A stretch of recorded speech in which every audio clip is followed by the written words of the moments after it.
all official now, so I'll have a nice highlight to cut. Alright, hello everyone, and welcome to this Board Game Geek Beginners Tournament, run ever so graciously by Dim Sum Darren. Today we're going to have Bathtub playing up against Solove70. Apparently this is the second match, or second game of their match, with, I think it's Solove winning, Solo. Why didn't I see that? Winning the first one, at least according to them. I was unable to cast that game as I did not know it was taking place at the time, but I bumped into them, so I'm going to cast this one, and hopefully I can give some interesting perspective on what's going on. It looks like we're going to have Replicating Perfection Jinteki going up against. I'll just have to wait for Bathtub to get his game set up.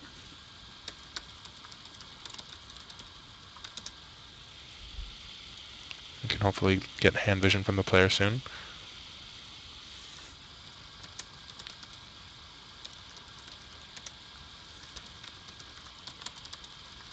Alright, he's going to be up against Kate. Alright, we now have vision of the Replicating Perfection. Ooh, Sansan City Grid. That is spicy. Never seen that before.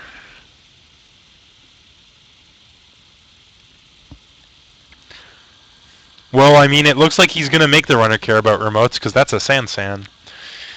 I certainly care about remotes when there's a Sansan in them. I can tell you that much.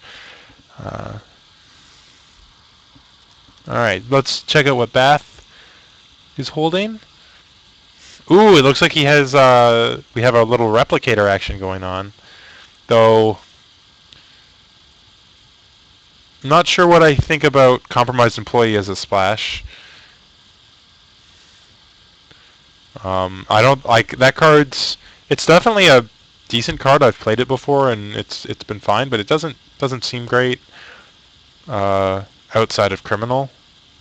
I'm not sure, but whatever. We'll see how it works.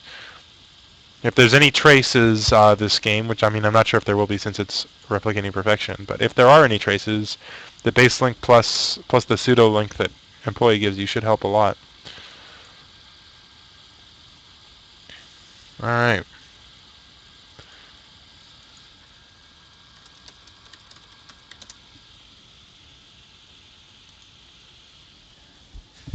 I suppose that makes sense. Though, I mean, I've never played Wizard. I don't think I'll ever play Wizard. I'd rather just run 3 imps in my noise deck and trash things that way, personally. If Wizard had Link, I think he might stand a chance, but I just don't think his ability can compete with noises. Anyways, yeah, I guess I should talk about this game at hand. So, we have the corpse starting off as usual. It looks like, ooh, he's drawn a Fetal AI. That's a pretty good one. That card's pretty sweet.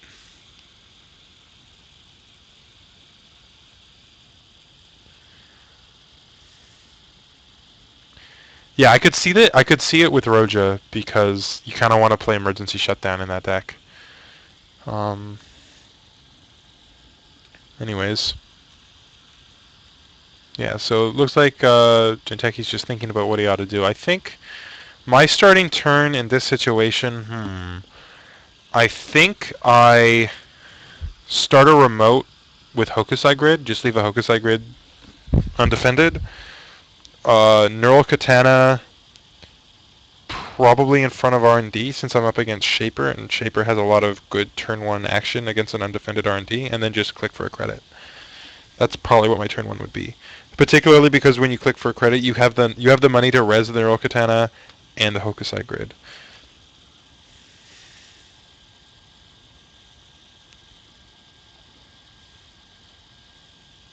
But we'll see what Solo does. It looks like he's contemplating his options.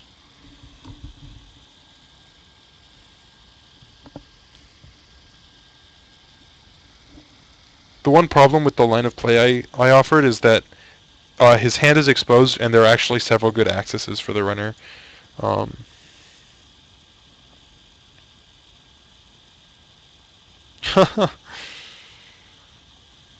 I don't know. He can't even do that since it's 3 for this, and his. I guess he could data mine and just not res it. I guess like. Oh yeah, I guess if he just goes like Neural Katana, data mine, Edge of World here, and just like doesn't res and just double brain damage. That doesn't seem great though. that seems kind of sketchy. I don't think I'd do that.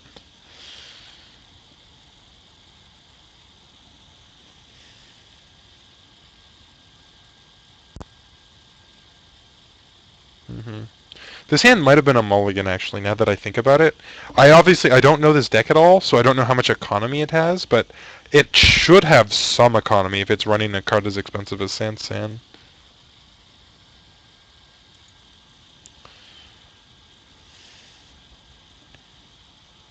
It looks like our players are just figuring out how to use Netrunner. I'm just gonna let them know.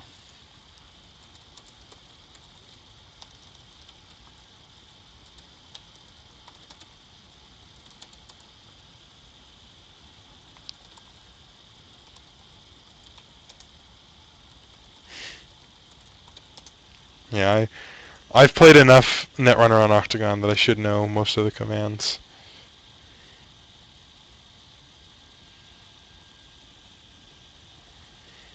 Anyways, looks like we have the Neural Katana going in front of. I guess I should peek at this. Yeah, so we don't lose track of things. But yeah, Neural Katana over HQ. I mean, that's pretty reasonable as well.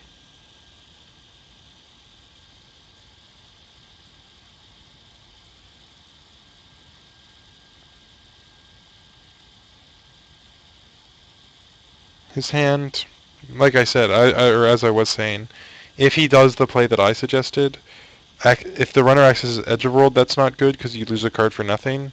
And if he accesses Fetal AI, that's not good because while it does hurt him, it's not resources that he can't afford at the time. You really only want them accessing Fetal AI when it like kills them, or like if it puts them to no cards in hand on their last click, or to like their second to last click, so they only draw up to 1. You can usually just score a different agenda the next turn. It's also way less good when you're replicating perfection as opposed to being personal evolution. But I digress. Oh, and he's putting down the Sansan. Interesting. Well, yeah, that's true. That's certainly true.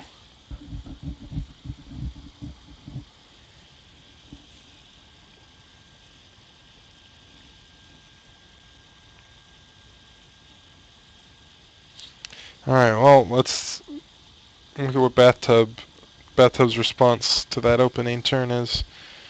All right. So I'm up against replicating perfection, and R&D's open. I'm pretty sure I want to.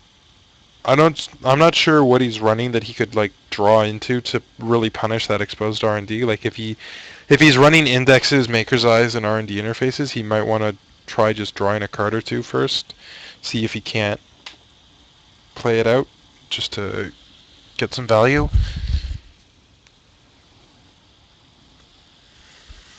Looks like he's going to start with a sure gamble first though, which isn't unreasonable by any means. He has the cash where if he gets into that Sansan, he can just kill it. And I mean, killing the Sansan. It's not actually great here since um, it's just a Fetal AI as far as the agendas go, and that's a the difference between 4 and 5 isn't as big as like the difference between 3 and 2, for example. It's not bad. Oof, he's gonna get wrecked here. He's gonna go to 0 cards and lose some pretty. Like I'm assuming if he's playing Replicator, he has stuff to do with it. Katie Jones is obviously a fantastic card. And Bad Publicity, or sorry, not Bad Publicity, Public Sympathy, that's the one. Public Sympathy, I don't think it's a great card, but against Jinteki specifically, it's actually not bad. Like, if it's good anywhere, it's good against Jinteki, because they can sort of get you.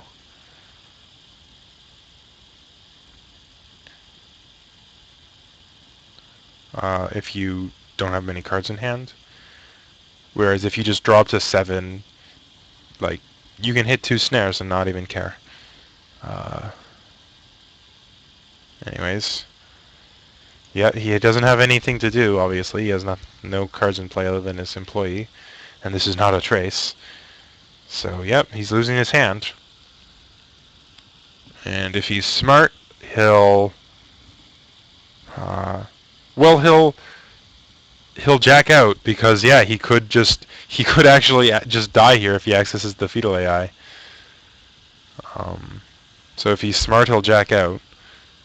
I mean, unless you want to risk it, but you you probably don't. I mean, like sure you could hit like a brain trust or some other agenda or a trap like a Project Junebug.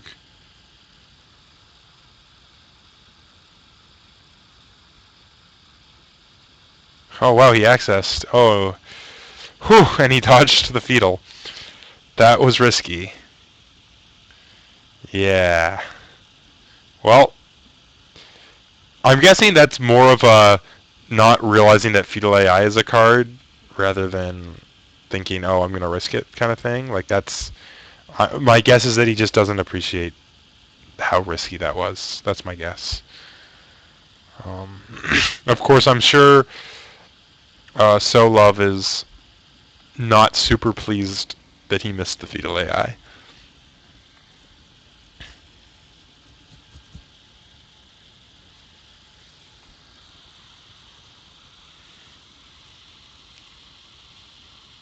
Yeah, that's true. Ooh, that corporate war is awkward. He's nowhere close to having enough money for that to pay off for him. Nowhere close. Yeah, see, if he just run R&D, he would have gotten 2 points. Wouldn't have lost his entire hand either. Yeah, this is why face checking against Jinteki is not always the best. But, I mean, yeah, newer players are obviously, I guess, like, newer players watching this for educational purposes, yeah, like, notice how dangerous Jinteki is if you don't play around their effects. Whereas if you do play around their effects, like, there's a reason Jinteki doesn't win very often.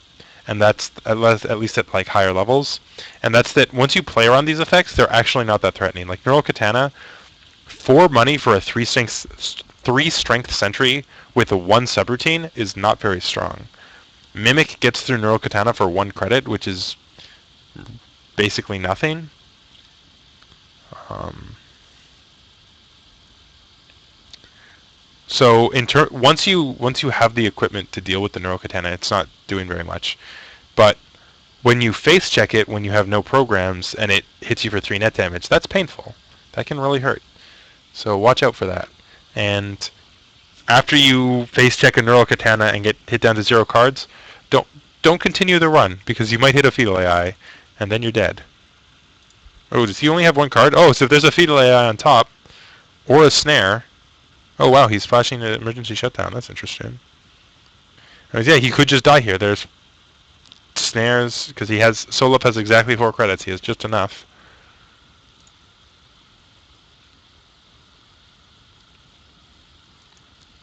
Yeah.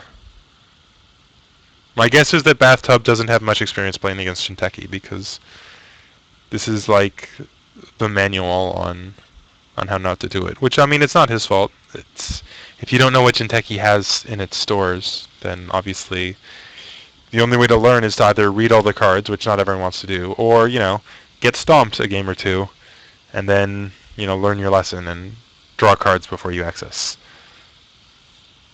All right. Well, it looks like he's safe. Looks like he dodged the bullet there.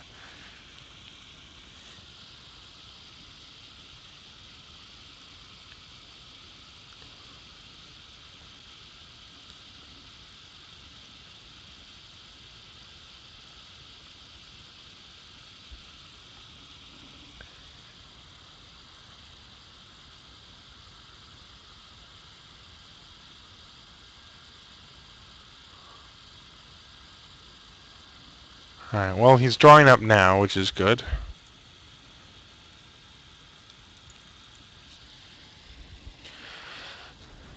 I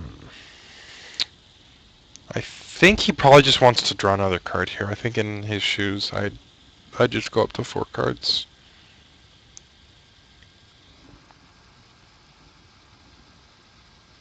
Like most corp decks, they try to prevent your ability to run and access cards by hitting your bank. Like they make their ice expensive for you to break, or like they'll know you're gonna play icebreakers, so they'll choose things that are good against those icebreakers. So for example, Eli costs 4 for a corroder to get through. And so they're just trying to make running too expensive in terms of your credit pool. But Jinteki doesn't do that. Jinteki tries to make running too expensive in terms of your cards. Jinteki likes to make your runs prohibitively expensive by making it so you'll flatline yourself if you do it, if you make the runs. So like for example, a common server might be like data mine and protecting a Hokusai grid and a fetal AI. Oh, I actually missed what Solove played there. I should peek here. I'll just peek here just to keep things straight. Oh, Snowflake. Okay, so that is a Snowflake. Not a huge fan of Snowflake myself.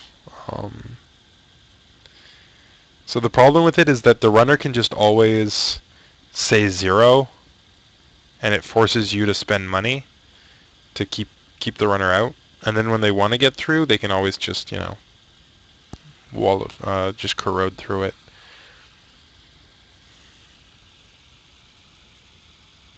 Yeah. Like the thing about Snowflake is that once the runner like hits it, if the runner hits it the first time and you pay 1 to keep them out, you've already spent 2 credits on it. If you spend credits on it again a single time, you've already paid as much for it as you paid for a Wall of Static. And notice that Wall of Static is just better. Its subroutine is just a strictly better version of Snowflake's subroutine because it just ends the run always. You don't need to pay for it. And it's the same strength and it's the same ice type. Keep peeking. I guess that's the Hokusai, but yeah, let's just keep peeking to keep straight. I think even when you have lots of money, I think you'd rather just have Wall of Static. Like if you have the money, then the fact that it's too cheaper to res than Wall of Static doesn't matter, right?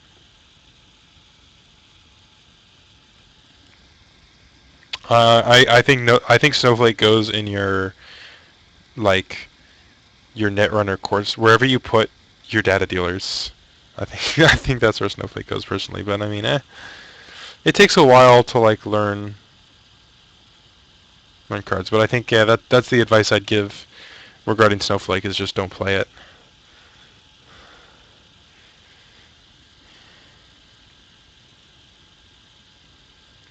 There's better ice available, especially with Bastion now.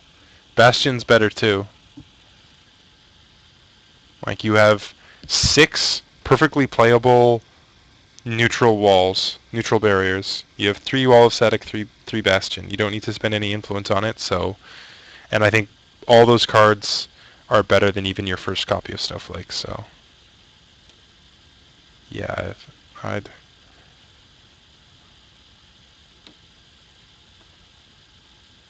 I'd definitely just stick with Wall of Static.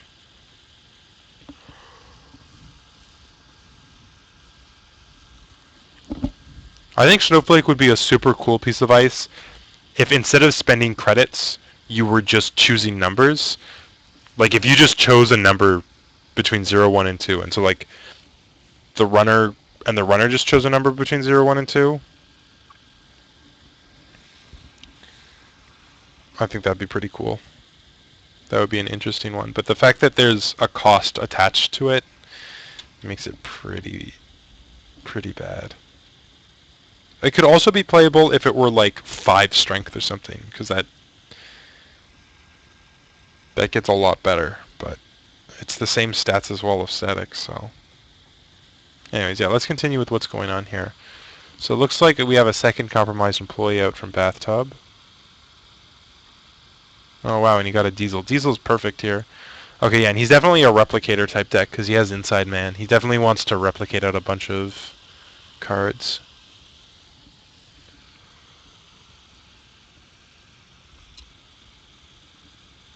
Yeah, exactly.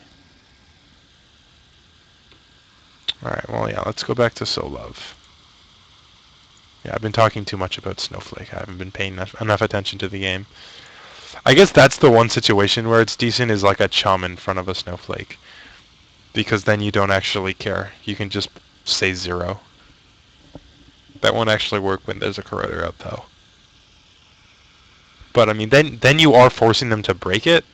Once you're forcing them to break it, then the fact that it's cheaper is nice. So I guess in the specific corner case where it has a chum in front of it, maybe Snowflake. Maybe that's the situation where Snowflake's better than Wall of Static, but, like, why not put... Like, I think I'd rather play Wall of Static and put my chum in front of something else. Like, in front of a piece of tracing ice or in front of, like in front of a neural katana so that they can't mimic it. Something like that. Plus, like, you might randomly hit them for 6 net damage. Oh, well. Deck idea. Neural katana chum corporate troubleshooter. 6 people. All day, every day.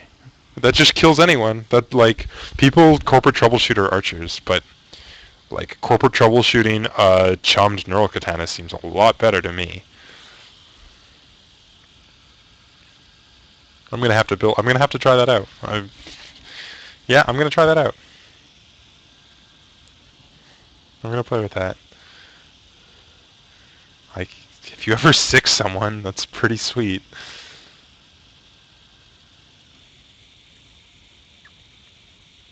Like, it's a bit too... Like, it's a 3-card combo, so it's not the best, but I mean, you can also just play Roto Turrets and randomly corporate troubleshooter a Roto Turret. It's still fine. Yeah, so Love's just thinking here. Yeah. He's really poor. He hasn't drawn any economy. Yeah, that's true.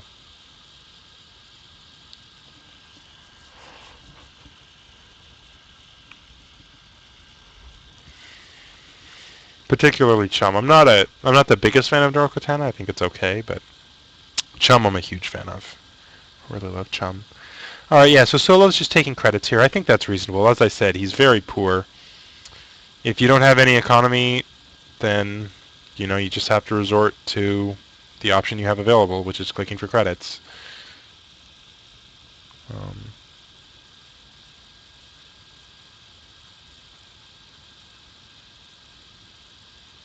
Oh, he's going to draw a card on his last click. That's just a piece of advice that I would generally give to everyone. If you're going to have a turn like that, where you go like credit, credit, draw, it's better to just draw first, just because that new information might change your play. Like, for example, if he'd drawn, I don't know, a hedge fund there, he would have rather played the hedge fund, presumably, than click for credits. So try and get yourself the information first. There are times where, like, especially on the runner side, like, if you want to make a run and then you get new information from that, and then that leads you to want to draw a card, like, that's totally reasonable, but you're not getting any new information when you click for credits, so you might as well just draw first if you're going to draw. And this just sort of more generally, okay, looks like he has a second pawn shop and underwood contacts. Yeah, I'll get to that in a sec. Generally, try and plan out your whole turn, then take it.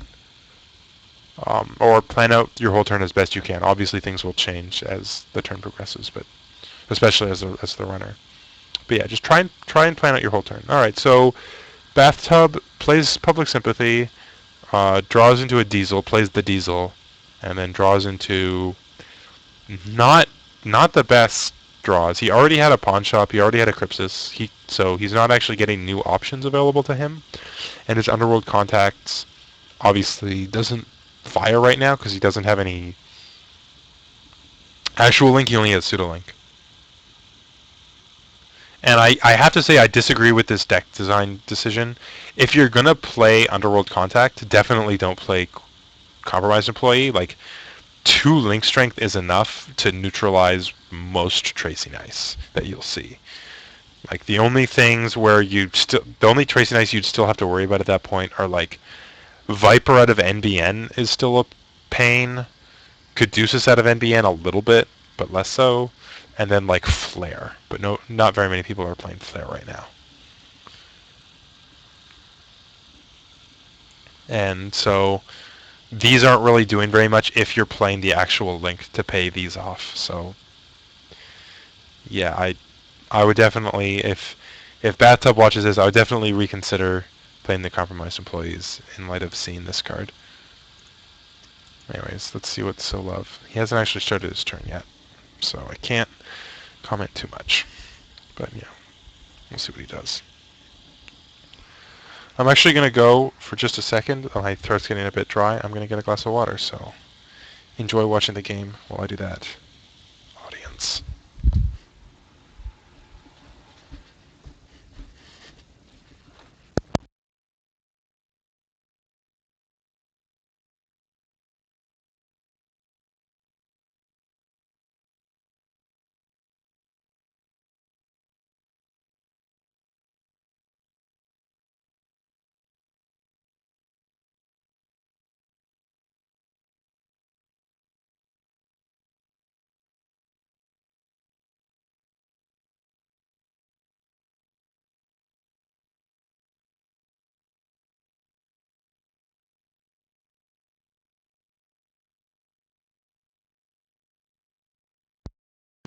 Alright, I have returned.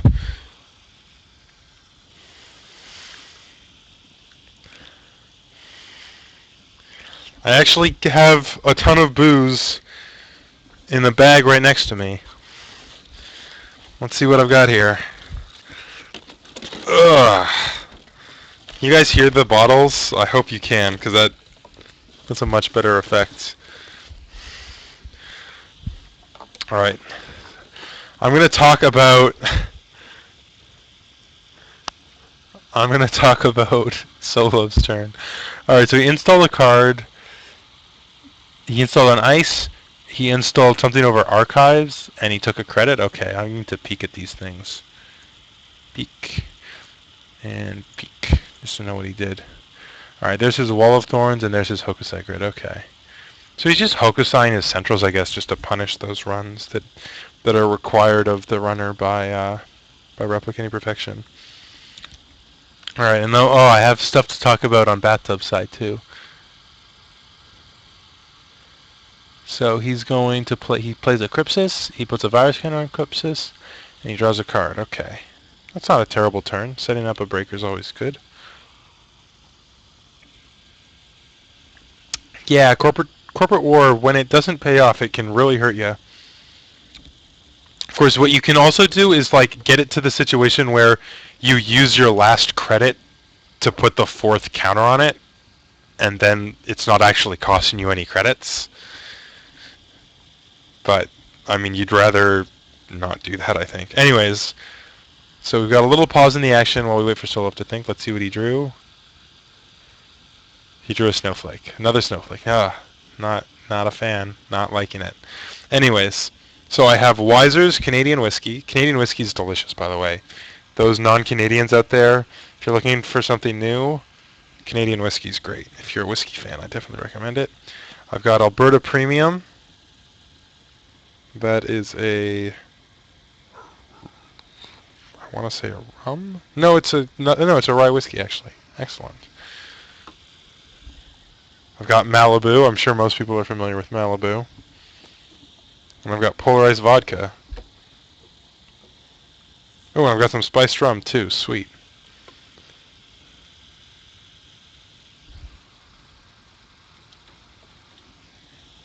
Yeah, I've got all sorts of booze. So, if you guys want to party, we can party. Anyways, let's get back to the game. So we've got the snowflake, presumably, over here. Yep, that's the snowflake. Getting another piece of ice here.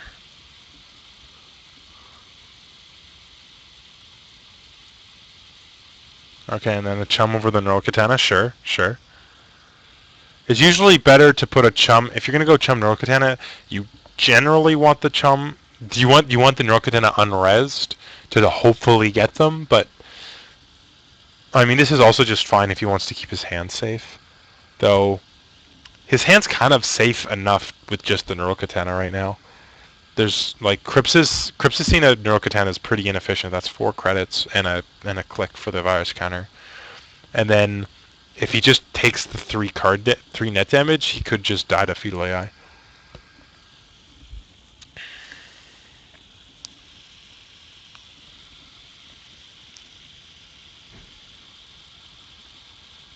Alright. Bathtub draws a card. He's drawn another replicator. Okay. Ooh, he could replicate out three R&D interfaces. He doesn't have any. I guess he has an inside man. Yeah, that's actually kind of sweet. He could go inside man replicator here, then next turn play a 1-cost R&D interface, and then every subsequent turn just play another 1-cost R&D interface. He can also replicator out more replicators, play those for free, and then pawn shop them to build up money. I think all of these options seem pretty reasonable. He could also just start pawn shopping those compromised employees, but I think he wants to make runs to get credits off them first, then maybe sell them off. Yeah, I mean, it's slow. Like, he has to wait something like 4 or 5 turns for that to work. But I mean, if the corp's not scoring agendas, he has the time to do it. I definitely think he made a mistake there, taking a credit rather than playing the replicator for free. You want to use those. Never. I think this is just general advice. Never play an inside man unless you're going to play a HQ, a hardware that turn. Anyways, let's see what Solove drew. Ooh, ASEC. Ooh, that is spicy. I'd definitely be tempted to try and bait a run with that, though at the same time, it's a bit tough because this runner seems really averse to running after that punishing first turn. Like, he hasn't actually run since that run on the R&D, on the exposed R&D when he was 1 card in hand and could have died to snare. Since then, he hasn't made a single run this game. Oh, but I guess Solove thinks that he'll get the bait here. This is not the best time to bait, though, since Bathtub's only at 2 credits. He has to think he can't get in there, with 2 pieces of ice defending it especially. We know that it's actually Wall of Thorns, which he can't res, and Data Mine, which doesn't do anything. But he doesn't know that. This could very well be something extremely powerful, like Chum Snowflake.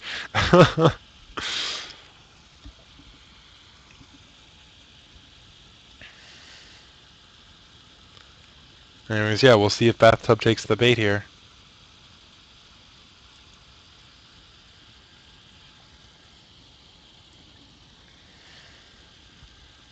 But like the fact that he's at no money, he doesn't have anything to make his runs more efficient right now, and he would need to run a remote or a central rather first before he runs that remote. So yeah, I actually don't think that this is a good timing for the ASEC. I think it actually would have been a better timing to just score the Fetal AI. Like, it doesn't look like his hand is going to get run, and if we're talking about like playing it out just to get the, like, I think you'd rather score it yourself than have them hit it. Even though it is a trap, you'd still prefer to get the 2 points. Like, it sucks having to advance that much for just 2 points, but it's still agenda points, and agenda points are how you win. Alright. Yeah, and Bathtub, sure enough, does not take the bait.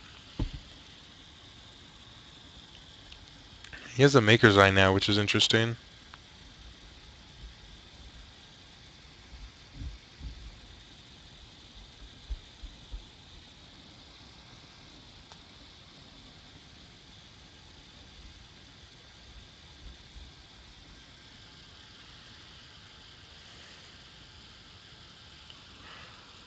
Alright. And Solove drew a hedge fund. That is definitely a good draw. Finally some economy for our court player, but Unfortunately, that's kind of counteracted by the fact that he threw away money on this ASEC.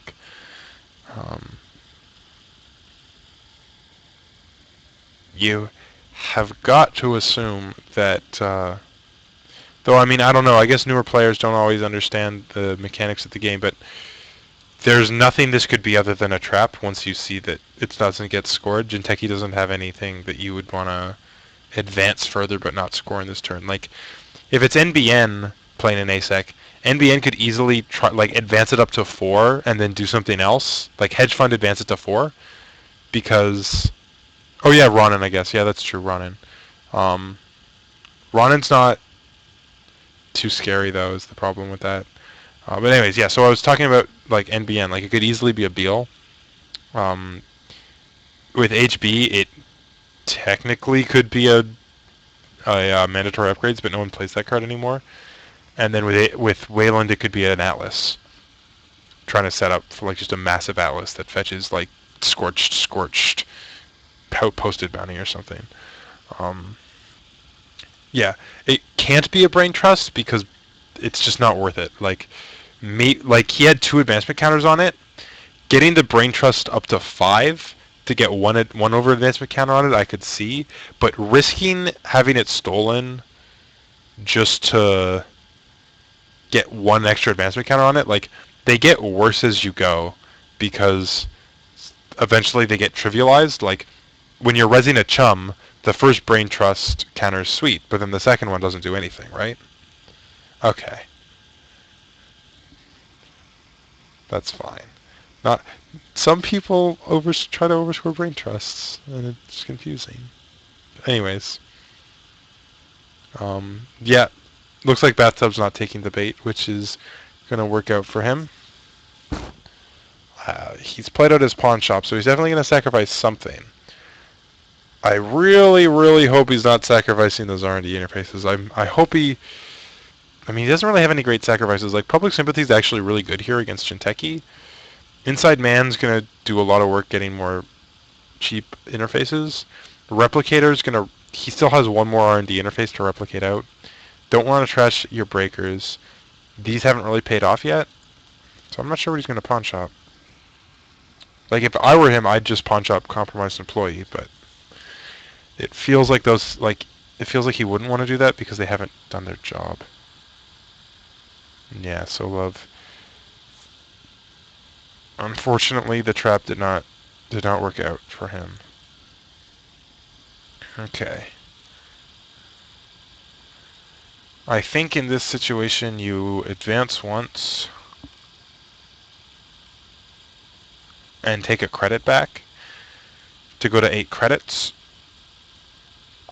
Doing that allows you to res the Wall of Thorns if that server gets run, and it doesn't look like there's going to be the money available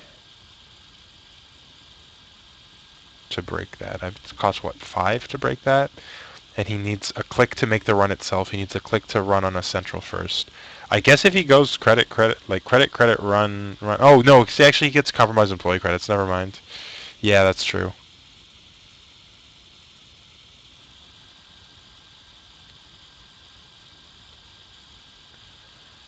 Yeah, we'll see if he advances here.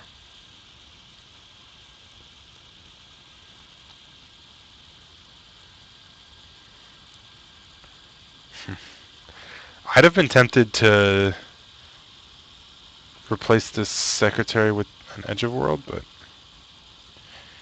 I mean, Bathtub's not in a great position to run here, and he chose not to run the last time. He might just choose not to run again. Yeah, me too. I've never seen that before either. Not sure it's... Oh, okay. He's actually setting up so that if the run doesn't happen next turn, he's gonna res his Sansan and score the Nisei at 3. That's not terrible. Yeah, he's choosing not to pawn shop. I feel like he should not have played it if he wasn't gonna use it, but whatever. Huh. Is he only running 2 RDIs? Did he discard one? Did I miss that?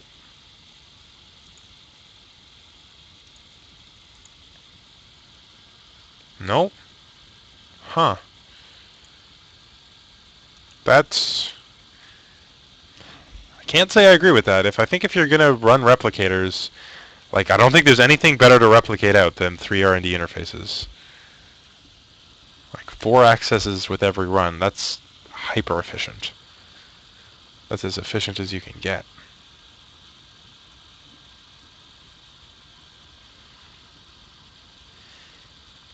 And then you can Maker's Eye. Ah. 6 cards.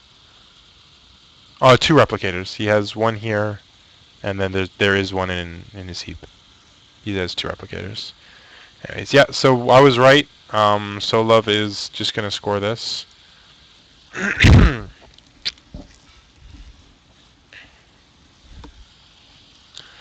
Not sure if that Nisei counter is actually going to do too much for him. I guess it could kill like a Maker's Eye run, which is sweet.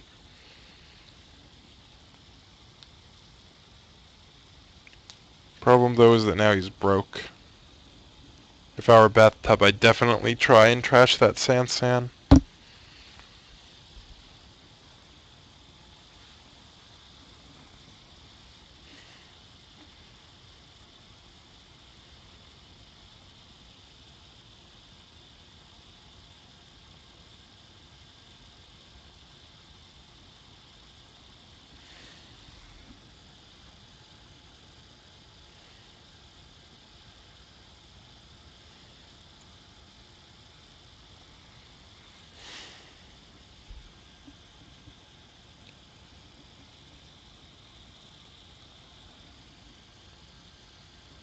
So it seems like he doesn't know how to score it after he's advanced it, but I don't want to like say that and like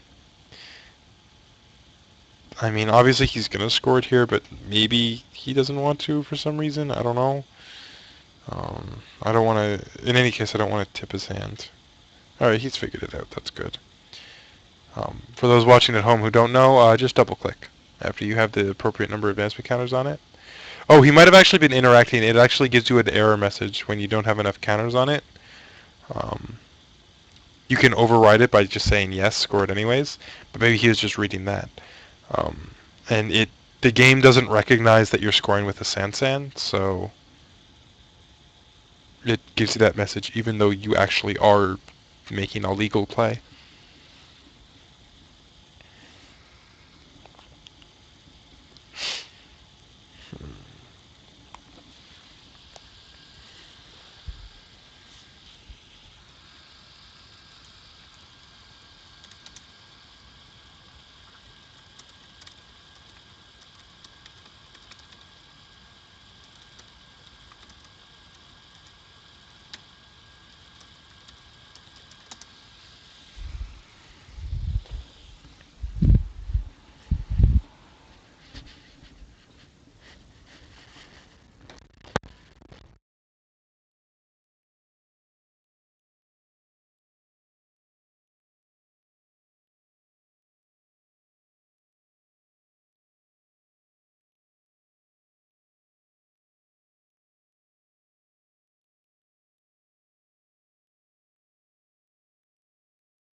All right.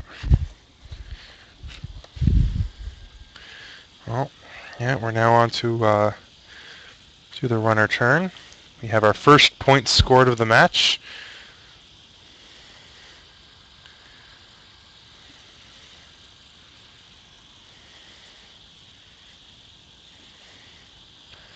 Should probably switch over to his perspective, I guess, while it's his turn.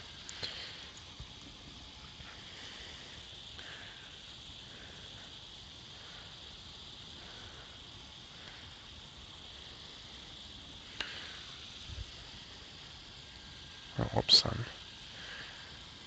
accidentally messing with the thing. And again, what's going on here? Alright. Hopefully that won't happen anymore. That was weird.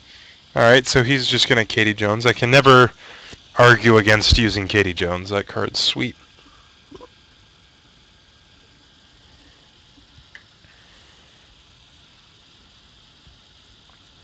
I think he should also probably, well, yeah, because the corpse at 0 credits, whenever the corpse at 0 credits, like, this can't be anything. If he goes to 3 credits there, and then on his last click, uses Maker's Eye to get in here, I guess Fetal AI is a problem. He couldn't score any Fetal AIs, maybe he wants to do that, but then you just don't Katie. I think that would, I think he had a great window there to Maker's Eye. Get a huge 5 accesses. Like, snares would have been popped for free had he accessed any. Obviously, any agendas he could have scored. He gets to find out what this is. He can't trash it because it's too expensive, but he gets to find out what it is, and it's useful information to have. Especially since I'm guessing, judging from his play and from the fact that this is the beginner's tournament and all that, he probably doesn't know about Hokusai Grid. Like, that's the only thing it could realistically be right now. Either that or, like, maybe a corporate troubleshooter. Oh, and it looks like he's realized his mistake. But anyways, yeah, if you're a newer player, the information's especially valuable since you can't deduce what it can be from like your previous knowledge of the game.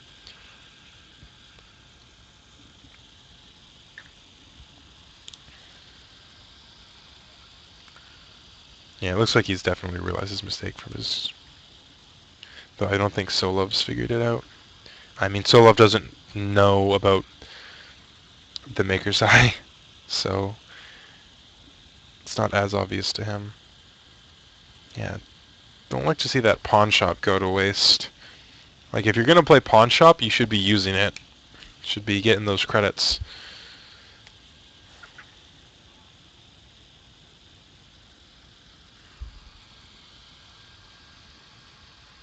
Like, sacrificing the compromised employee isn't great, but yeah. Yeah, that's true. He gets 2 money every time one gets rezzed.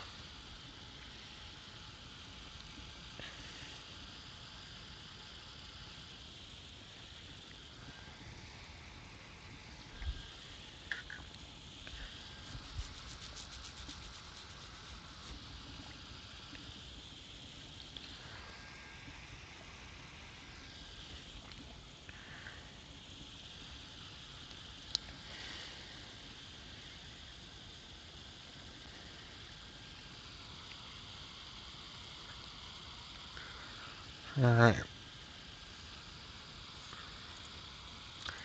And now we are going to see the porousness of Snowflake. I suspect Bathtub might actually just break it here, so I guess not. I guess I don't get to like harp on that more, which is unfortunate because I love every time I play a game and I see Snowflake, I harp on how bad it is every time. But Bathtub might just break it here, in which case it's actually doing more work than Wallow said I could.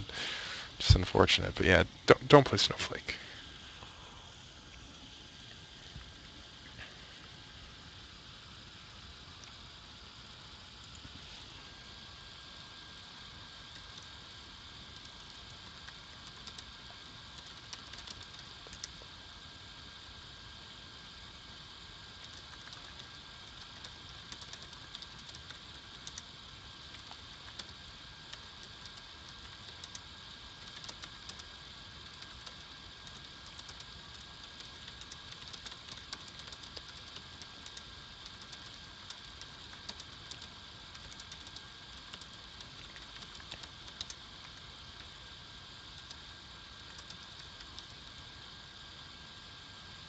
Just helping them to explain how the Snowflake works.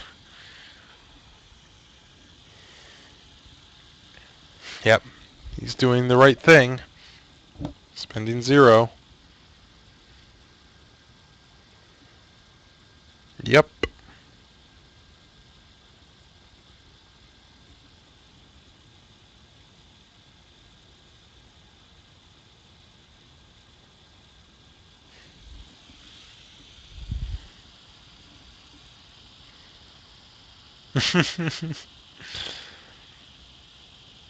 Yeah, well, I mean, look, it just did nothing. That's what happened.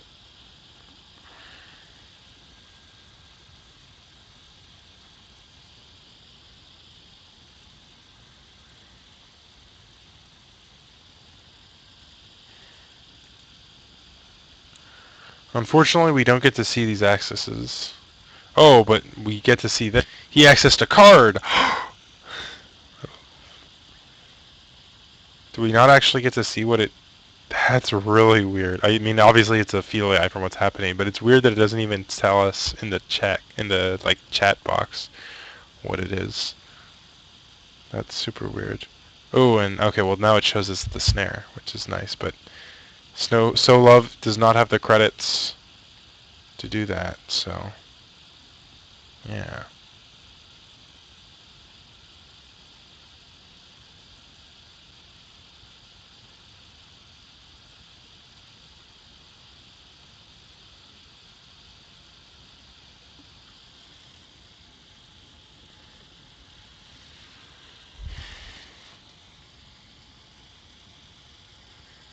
I should probably let Bathtub know.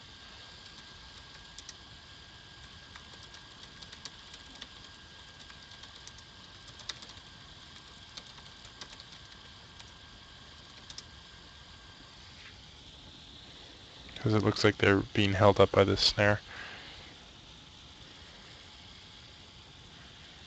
Yeah, always pay attention to your opponent's credit number. It's a very important thing to keep track of. Wow, well that was like the mother of all runs. He got 4 points and killed a snare for free off 3 cards. That's ridiculous.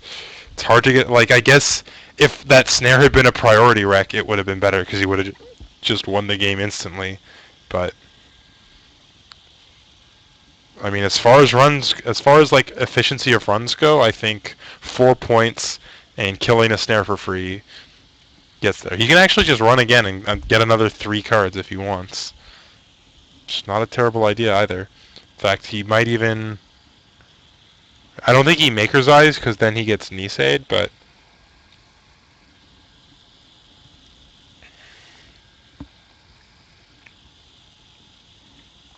like just a run, just a normal everyday run, gets to see 3 cards, and 3 cards is a lot. Oh wait, he discarded the Maker's Eye. Duh, I'm dumb. I totally forgot that's something that the Feudal AI hit.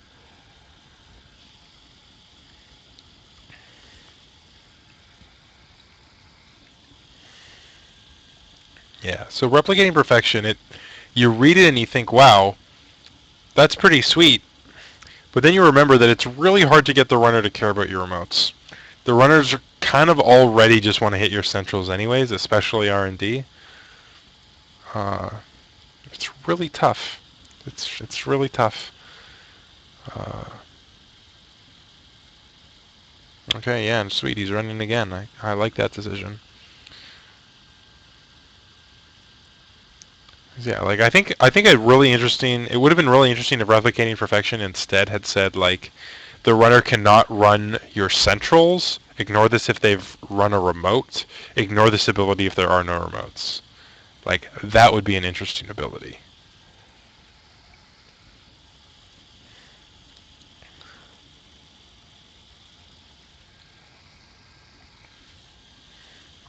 Probably too strong because then you just make like one super server and you don't ever make another remote after that, and then like all your centrals are protected by this one remote.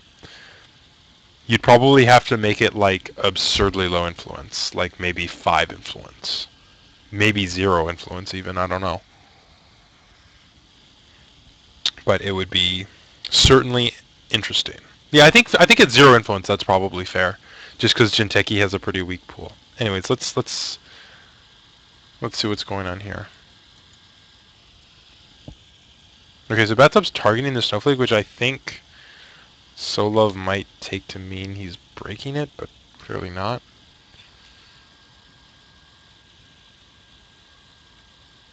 Okay, and so Solove's asking if he's breaking.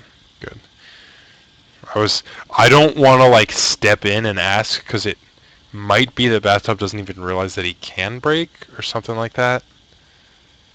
Like, I want to like interfere in the game as little as possible as an observer. So I'm glad that they asked so that they can proceed. So Solove might go to 1 credit here, but then if Bathtub thinks that, he might think that like, oh, I'll dodge him by going to 0 credits. Stupid mind games.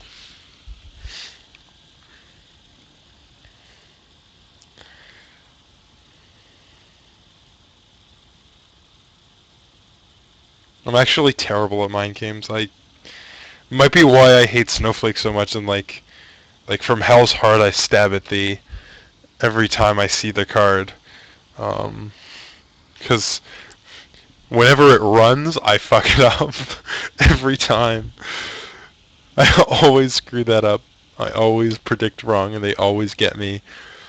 And I mean, it works out because a lot of the time, because they have to spend a credit to get me, but they still get me. But against people who don't just do the absolute worst at mind games, I think it's weak. Anyways, yeah, it looks like, hey, Solove spent 1, and it looks like Bathtub spent 0. Yep, so Snowflake paid off that time, I think. Well, thank you. Thank you.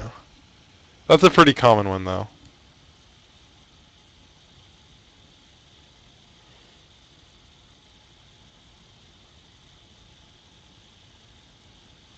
I've actually just been thinking a lot about Moby Dick lately because I've been watching Breaking Bad.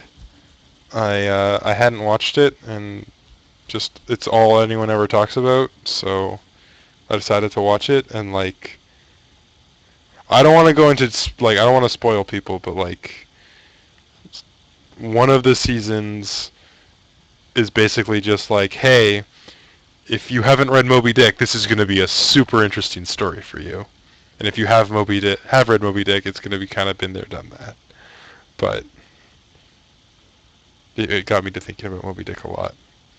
Anyways, back to the game. Let's see what our corp's drawn. Ooh, another agenda.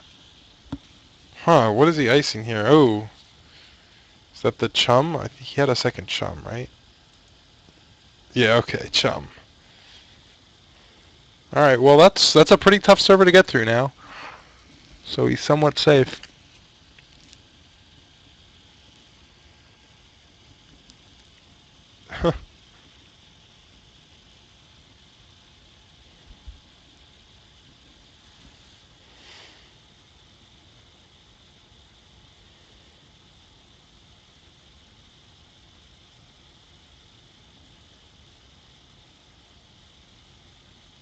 Alright.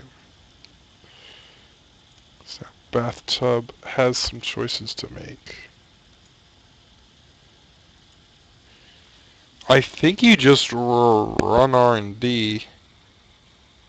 Force the res. I guess it could be a... No, because it can't be a Neural Katana, because then he can Crypsis through the Neural Katana, and then Solo... Oh no, Solo's only 2 credits. I'm looking at Bathtub's credits. But Bathtub doesn't know that. Bathtub doesn't know that, like, there's no downside to running here, I don't think.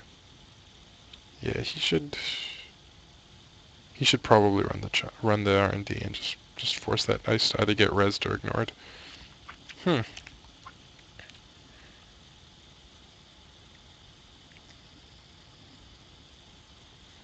It's not possible to, like, use your Nisei token in such a way that Chum automatically hits them, right? Like, you can't wait for them to, like, approach the next dice and then, like, Nisei them at that moment, and then its subroutines don't get broken or something like that. That can't be right. I'm going to have to look that up, but I suspect that you can't. I think, like, I know the way Wotan works is that once they start breaking subroutines, you can't add more end-the-run subroutines. And I think it's not until they start trying to break subroutines and have the subroutines fire on them that Chum hits them. Then again, like the femme fatale ruling, where you can't femme past the thing that Chum boosts without getting hit. Yeah, I'm not sure. And yeah, so the Chum res gives him 2 credits, which is sweet, and he can just jack out if he wants. He might not know that, though. He might not know that he can jack out and avoid the damage. But yeah, I'm definitely going to look that up, because Nisei gets a lot better when it says end the run, your opponent takes, like, if it says end the run, deal 3 net damage. That's a lot better. Yeah, that's what I thought. Yep. Alright. Yeah, because Fem does say that you bypass the piece of ice that you're encountering, rather than approaching. So, makes sense. Anyways.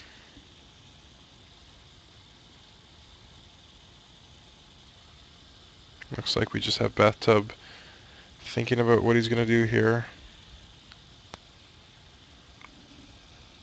So, I think you let the chump fire, you continue, and you corrode through the snowflake. When we're talking about 3 accesses, I think that's worthwhile. If I'm in Solov's shoes at that point, I probably pop my Nisei, even though it's not like a Miku's run, because it's costing him, what, 4 credits? Yeah, it's 4 credits for Kuroda to get through the snowflake here.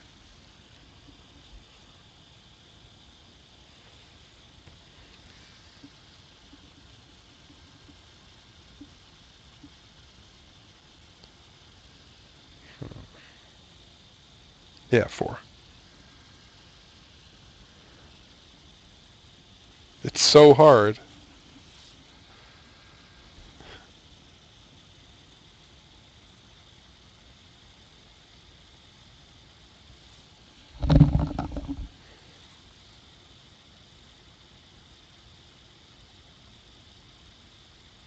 Alright, looks like Bathtub's figured it out. Indeed he has. My headphones are making a weird sound. That's odd. But that's neither here nor there. Let's focus on this. Okay, so just make sure he pays the right number of credits.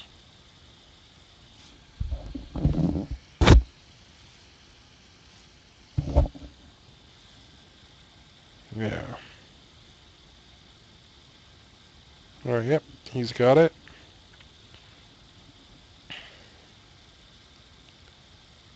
We'll see if Solove decides that now's the time to Nisei.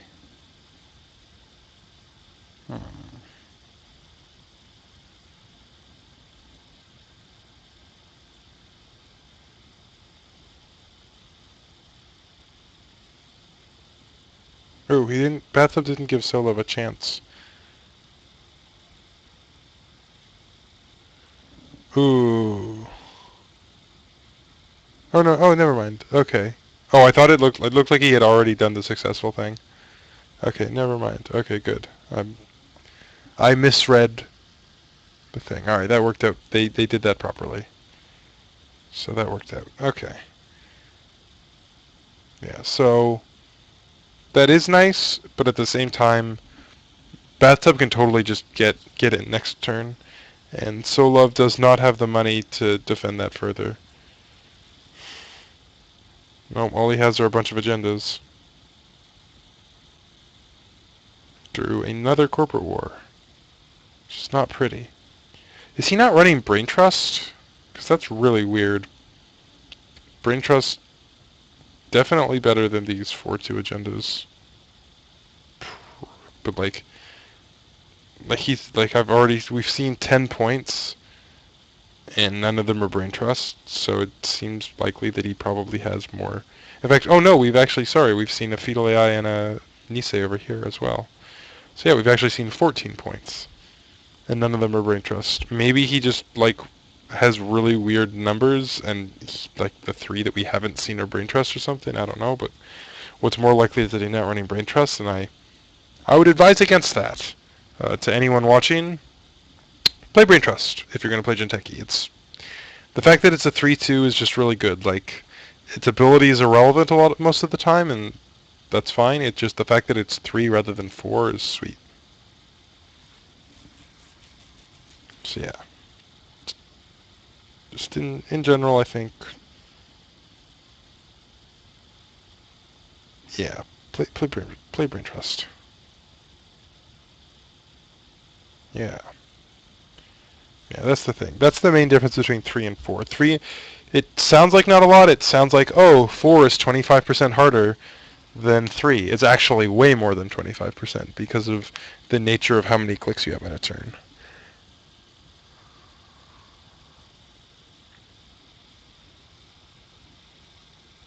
Oh yeah, he can replicate the toolbox. That's adorable. I mean, there's no reason not to. You can just hope it gets discarded when you take net damage. It also thins your deck so you won't draw it later. Alright, well, now that he has the toolbox out, his Underworld Contact definitely has the necessary link, though. Not sure that's the best. Like, it's not. It's going to take a while for that Underworld Contacts to pay off.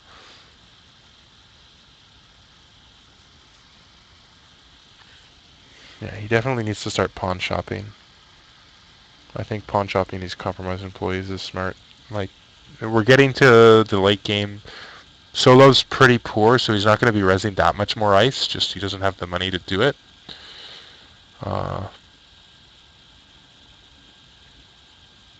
And yeah, those 3 credits would be really helpful. All right, so let's see what Solo's doing here. He's playing out. Yeah, he's playing out a corporate war. And then taking some credits. Hello? In case you're just joining me, this is a special broadcast. I'm casting the Board Game Geek Beginners Tournament. I'm not actually playing myself. I figured I would let you guys watch it live, and then I can highlight the video and send it to Darren. Then after this, I'm going to go back to Krakening people. Though I haven't actually played the Kraken yet. I've drawn it. I drew it on 6 points. No fun. I drew it literally the turn after. I had only one turn in which I scored agendas. Only one turn. I got a Director Haas. Then I scored 4 points of agendas in one run. Then I scored another Director Haas. So I only had one turn in which to play the Kraken, and I drew it the turn after. It's really disappointing.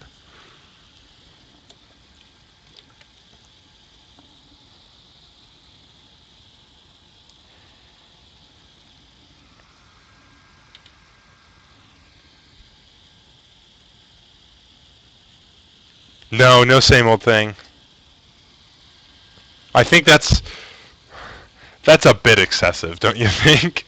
I mean, when are you gonna score an agenda and then have 2 clicks and 3 credits left over? That's getting a bit greedy. And you've already played a Kraken. Like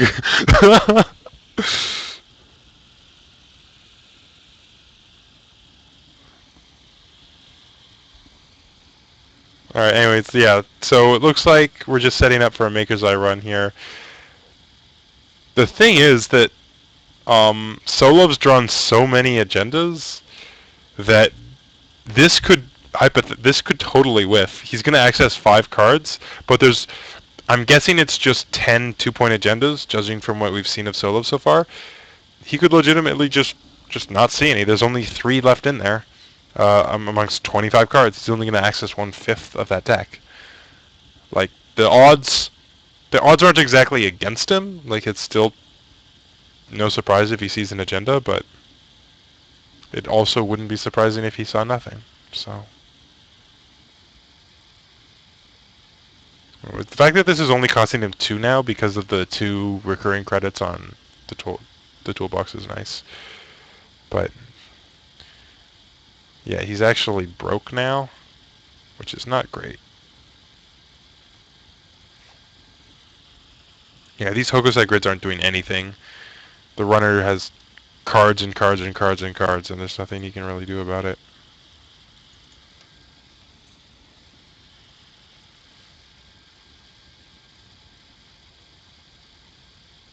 Okay, there's an agenda.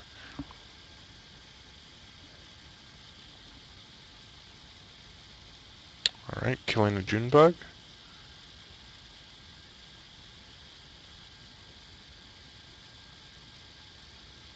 Ooh, and looks like a snare, or maybe a fetal AI. I think it's fetal AI because it shows the snare. Yeah, so it looks like that's game. Oh no, it's not because he has no credits. Of course. Ha. Ooh.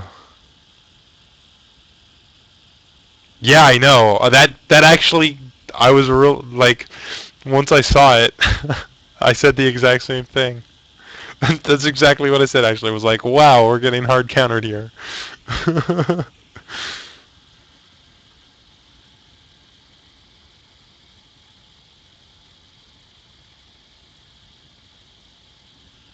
Wow, this is awkward. So they both just know that there's a fetal AI there. So like, Solove can advance and score that. Is that a what is that? That's a corporate war, right? Pretty sure that's a corporate war. Yeah, corporate war. So he can score that corporate war, but then he goes to 0 credits, and Bathtub can just like sacrifice something to his pawn shop. He goes up to 4 credits then total because he has the Underworld contacts, and he can just go like credit run and get in. In fact, he doesn't even need to do that because he has the toll booth. So like, Solove is sort of forced to draw the fetal into his hand, but then Bathtub can just run the hand, and because there's so many agendas in there, he'll almost this game's ridiculous.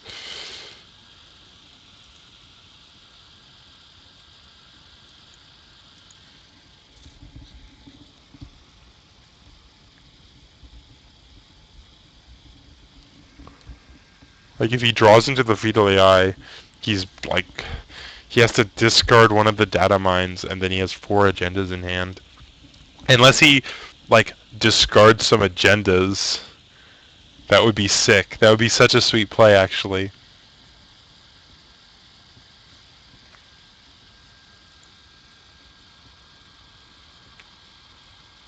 Where did his money go? So he started with 2, went up to 4. He played Maker's Eye. No, he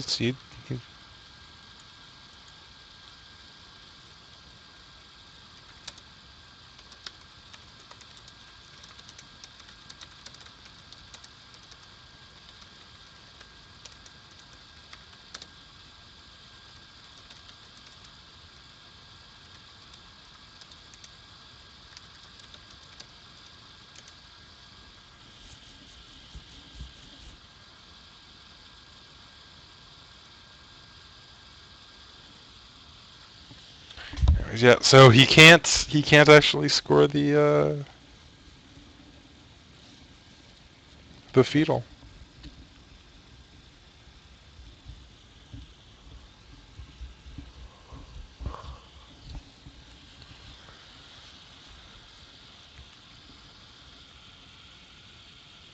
Super duper awkward.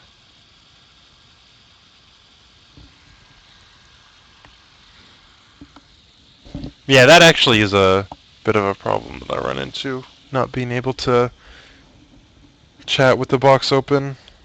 I've had issues with that. I've had some pretty big issues with that. Well, not big issues. It's not the end of the world, but it would be nice if you could.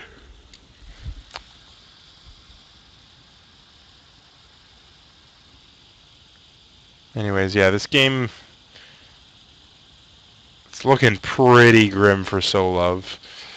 Uh, like having to dig for that beetle is kind of awkward. Well, I mean, if if Bathtub assumes that it's the only agenda in Solov's hand, like if he thinks that Solove hasn't drawn many agendas, and I mean I don't know why he'd think that, but maybe he thinks it, um, then he might just keep trying to pressure R&D, but there's actually only 2 points left in R&D after Solove draws that fetal. Because there's 8 points scored, and then there's 2 points on the board, that's 10. And then, yeah, 6 points, but then it'll be 8 points once he draws the fetal. There'll only be 2 points left in R&D.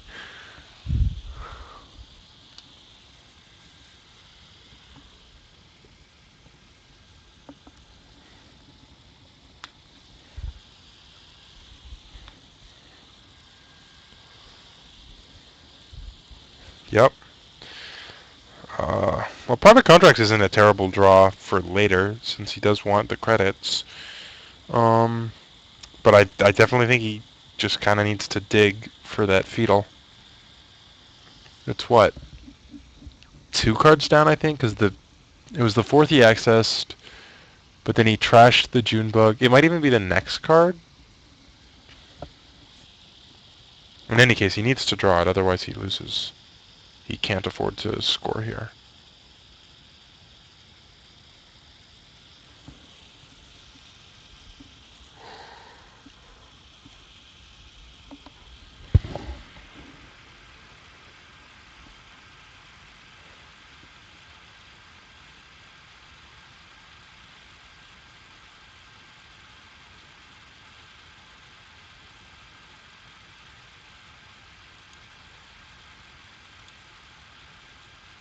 Nothing super relevant in Solove's hand.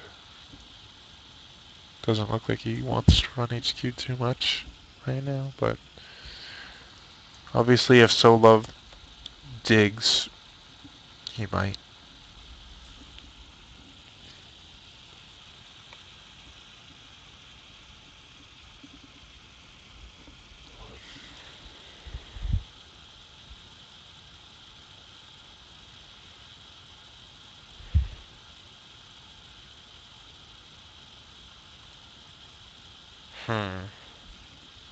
Well, this is not going to work, assuming he's taking taking credits here twice. Yeah, that's what he did, and I think that's game. At least if Bathtub realizes it, that's the game. All he needs to do is use his pawn shop.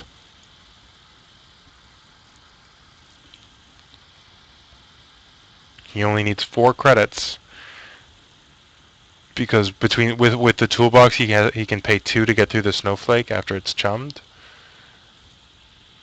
Pay 4 total, but 2 off here, so 2 of his actual credits, and then he'll have 2 left over to score the fetal, and he knows the fetal's there. He saw it. Huh. But I guess he's not doing that. Maybe he just doesn't see it. Maybe he forgot about his pawn shop or something. I don't know.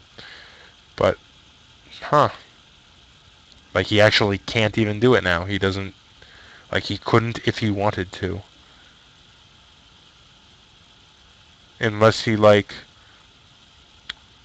runs and then, like, says 0 money on Snowflake and hope that Solove also says 0. I don't know. But that's a pretty low probability play, to say the least.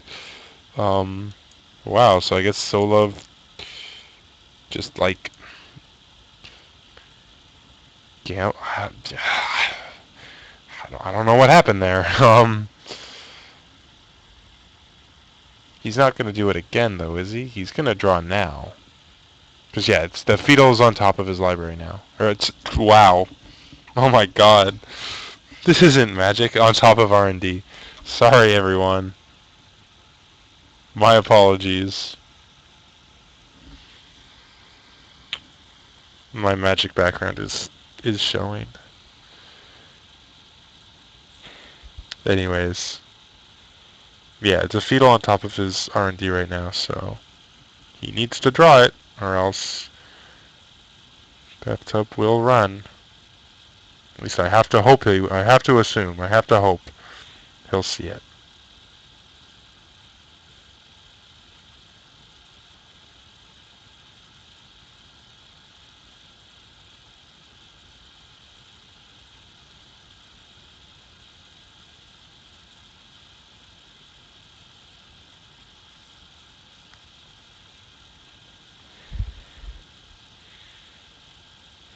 Oh, I mean, he's taking money. Need to draw a card. You're gonna lose.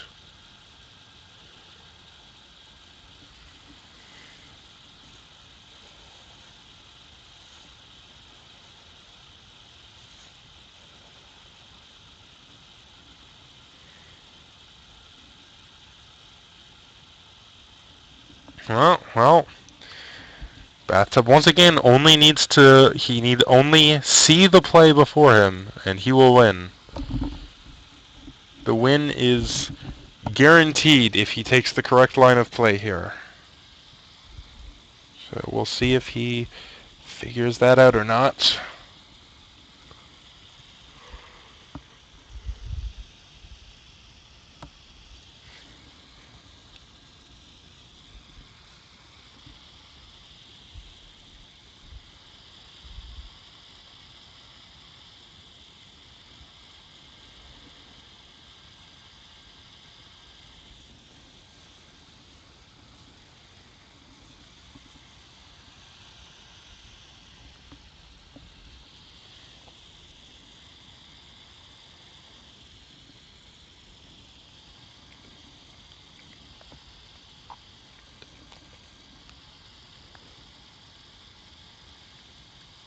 Alright, all he has to do is just double click this button here, this one right here, and he'll win. That's all he needs to do.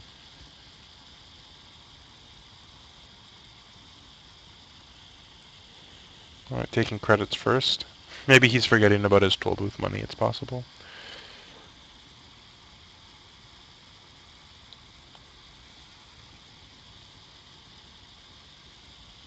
Please, for the sake of my sanity, run R&D. You know it's there, you saw it. Thank you, okay. And Bathtub manages to pull it out.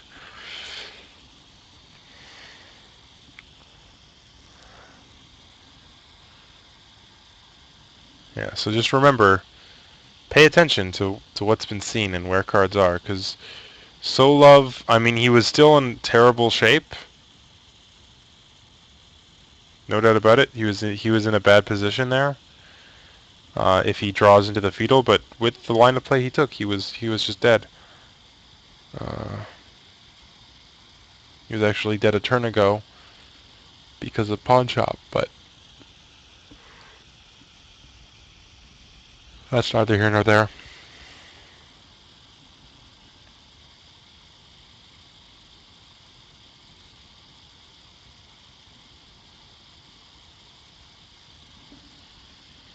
Yep. And that is game. Alright. Well, I hope everyone watching this enjoyed the video.